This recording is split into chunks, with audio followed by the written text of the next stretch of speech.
நான் இன்னைக்கு செய்ய போகிறது நெல்லூர் தக்காளி சாதம். இந்த தக்காளி சாதத்துக்கு வந்து என்ன சின்ன வெங்காயம் தான் நம்ம ஆட் பண்ணி செய்ய போகிறோம். தக்காளி வந்து நல்லா பழுத்த தக்காளி எடுத்துக்கலாம். இதுக்கு வந்து மசாலா வந்து கொஞ்சம் டிஃப்ரெண்ட்டாக, அதாவது எள்ளு, கடலைப்பருப்பு, தேங்காய் அது மாதிரி நம்ம ஆட் பண்ணி செய்ய போகிறோம். வாங்க எப்படி செய்கிறதுன்னு இந்த வீடியோவில் சொல்கிறேன், பார்க்கலாம். நான் இன்றைக்கி செய்ய போகிறது நெல்லூர் தக்காளி சாதம். தக்காளி சாதத்துக்கு தேவையான பொருட்கள்: நான் 3 தக்காளி பொடி பொடியாக கட் பண்ணியிருக்கேன், சின்ன வெங்காயம் 10, கருவேப்பிலை, கொஞ்சமாக மஞ்சள் தூள், கடுகு வந்து 1/2 டேபிள் ஸ்பூன். இது வந்து வறுத்து அரைக்கிறதுக்கு 7 வரமிளகாய், 1 டேபிள் ஸ்பூன் வெள்ளை எள்ளு, 3 டேபிள் ஸ்பூன் கடலைப்பருப்பு, 2 டேபிள் ஸ்பூன் தேங்காய், பட்டை ஒரு துண்டு, 3 பூண்டு, 3 பல் பூண்டு. இது வந்து தேவைன்னா ஆட் பண்ணிக்கோங்க, இல்லைன்னா தேவையில்லை.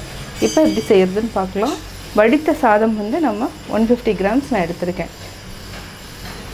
இந்த மாதிரி வடித்து நம்ம தனியாக எடுத்து வச்சுக்கலாம்.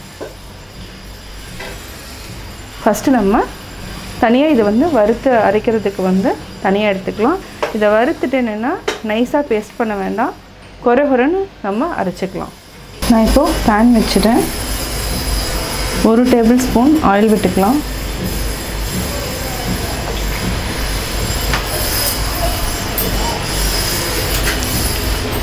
ஃபஸ்ட்டு வந்து 3 பல் பூண்டு, பட்டை, கடலைப்பருப்பு, எள்ளு, இது எல்லாத்தையுமே நம்ம வந்து நல்லா வறுத்துக்கலாம்.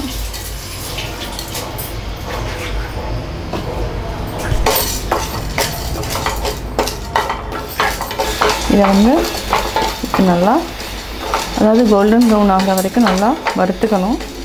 இப்போ நல்லா ப்ரௌன் ஆகிடுச்சு. நம்ம வரமிளகாயும் தேங்காயும் ஆட் பண்ணிக்கலாம்.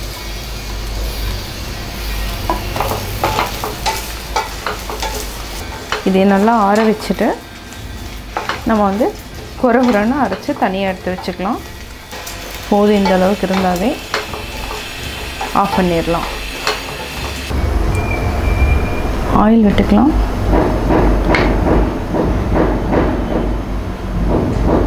இதுக்கு வந்து நல்லெண்ணெய் இல்லைன்னா கடலெண்ணெய், இது வந்து செக்கில் ஆட்டின கடலெண்ணெய், இதுவும் நல்லா டேஸ்ட்டாகவே இருக்கும். ஆயில் விட்டாச்சு. நான் வந்து சாதத்துக்கூடையே உப்பும் போட்டுட்டேன் வேக வைக்கிறப்பவே. அதாவது உப்பு வந்து தேவை கிடையாது, நம்ம தேவைன்னா நம்ம ஆட் பண்ணிக்கலாம். கடுகு போட்டுக்கலாம்.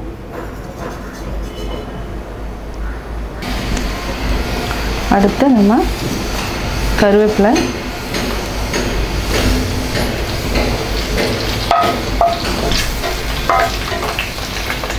இதுக்கு வந்து சின்ன வெங்காயம் தான் பெஸ்ட்டு.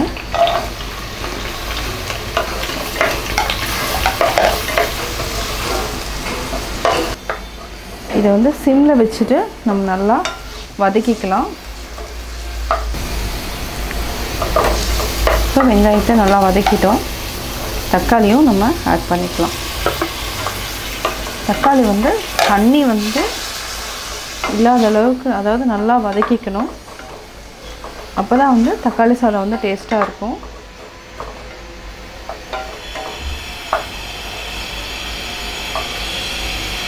நல்லா வதங்கட்டும்.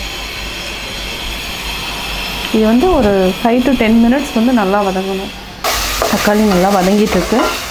நம்ம வந்து இப்போது மஞ்சத்தூளையும் ஆட் பண்ணிக்கலாம். அப்போ தான் வந்து பச்சை வாசம் போகும். நல்லா எண்ணெய் வந்து பிரியிற வரைக்கும் நல்லா நம்ம வதக்குனா தான் இந்த தக்காளி சாதம் வந்து நல்லா டேஸ்ட்டாக இருக்கும்.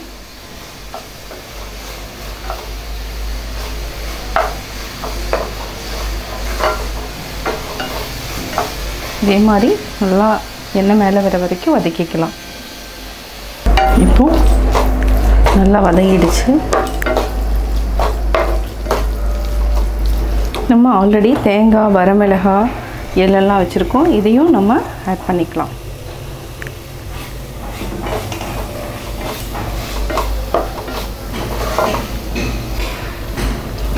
இந்த மாதிரி நல்லா மசிச்சு விட்டுக்கலாம்.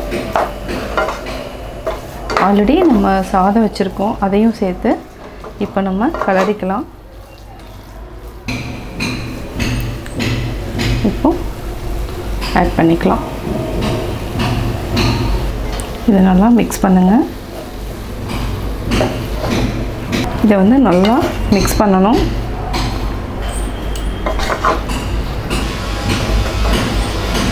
கலரி முடிச்சதுக்கப்புறம் நீங்கள் உப்பு இருக்கான்னு பார்த்துக்கோங்க. உப்பு பத்தலைன்னா ஆட் பண்ணிக்கலாம்.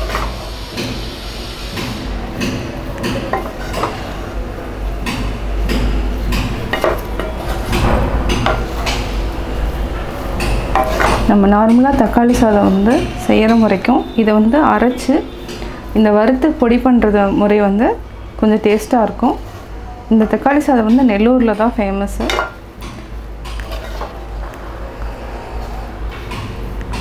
இப்போது தக்காளி சாதம் ரெடி ஆகிடுச்சு.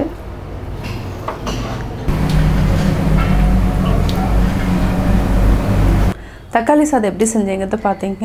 இது வந்து டெஃபினட்டாக வித்தியாசமாக இருக்கும். நீங்களும் வீட்டில் ட்ரை பண்ணி பார்த்துட்டு உங்களுடைய கமெண்ட்ஸ் எனக்கு சொல்லுங்கள். பிடிச்சிருந்தால் லைக் பண்ணுங்கள். மறக்காமல் எங்கள் சேனலை சப்ஸ்கிரைப் பண்ணுங்கள்.